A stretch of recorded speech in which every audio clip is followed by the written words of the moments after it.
अगली रात चारों दोस्त टार्ची और लालटेन लेकर निकले।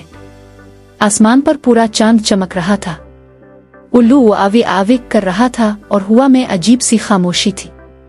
नदीम बार बार कह रहा था, यार वापस चलते हैं, मुझे लग रहा है अभी उम्मी डंडा लेकर पीछे आ जाएंगी।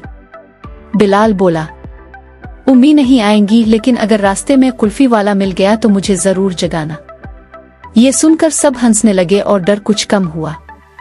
जब वो हवेली के दरवाजे पर पहुंचे तो दरवाजा खुद ब खुद चर्र की आवाज के साथ खिल गया। अंदर अंधेरा था, जाले लटक रहे थे और हवा बासी थी। अचानक ऊपर की मंजिल से एक हंसी सुनाई दी। हा हा हा। नदीम की टांगें कांपने लगे। ये चारों ने सीढ़ियां चढ़ी। सीढ़ियों पर धूल जमी थी। बिलाल के हाथ पर अचानक कुछ गीला सा गिरा। वो चीखा, वो ये खून है।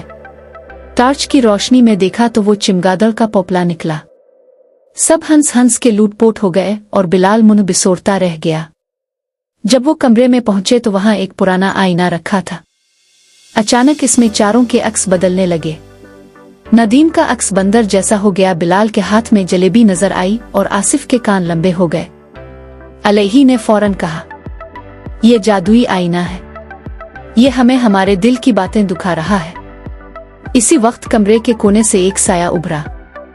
लंबे बाल, सुर्ख आंखें और लंबी नाखूनों वाली एक औरत नमूदार हुई। मेरी हवेली में खुश आमदीद। वो चुड़ैल थी। चुड़ैल ने खौफनाक आवाज में कहा, तुम लोग मेरी हवेली में क्यों आए हो? आसिफ बहादुरी दिखाते हुए बोला, हम जानना चाहते थे कि तुम सच्ची चुड़ैल हो या बस कहानी।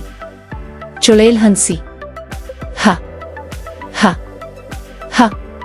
तो फिर सुनो, जो भी मेरी हवेली में आता है वो एक खेल खेलता है। अगर खेल जीत गया तो मैं इसे आजाद कर दूंगी। अगर हार गया तो हमेशा के लिए मेरे साथ रहना होगा। नदीम कांपते हुए बोला, मैं तो पहले ही हार मान लेता हूं। बिलाल ने कहा, अगर खेल में आमा कुल्फी जीतने को मिले तो मैं तैयार हूं। चुड़ैल ने उंगली के इशारे से जमीन पर एक दायरा बनाया।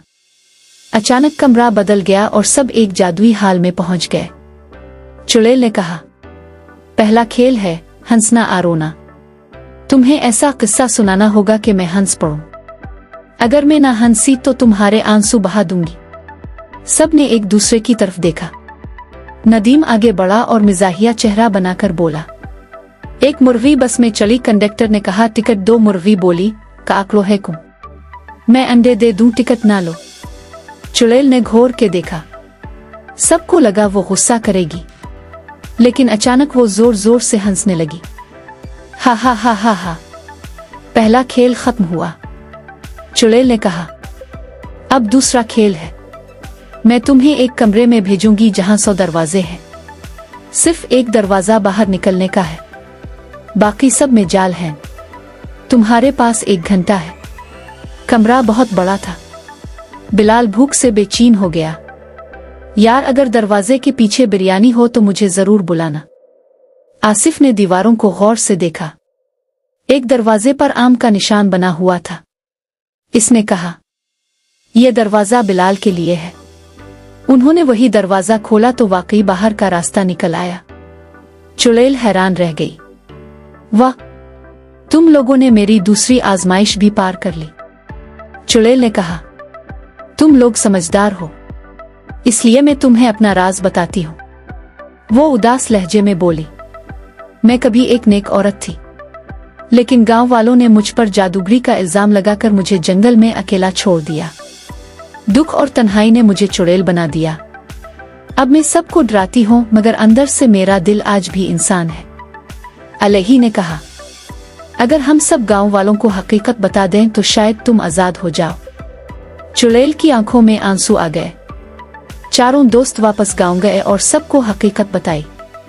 शुरू में किसी ने यकीन न किया, लेकिन जब गांव के बुजुर्गों ने खुद जाकर देखा कि चुड़ैल किसी को नुकसान नहीं पहुंचा रही तो सबका खौफ खत्म हो गया।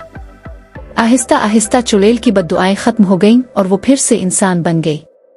गांव वाले शर्मिंदा हुए और इसे अपने साथ ले आए। नदीम ने मजाक में कहा, अब ये हमें डराने के बजाय कहानियां सुनाएगी। بلال نے خوش ہو کر کہا، اور آم بھی دے گی نا؟ سب ہنسنے لگے۔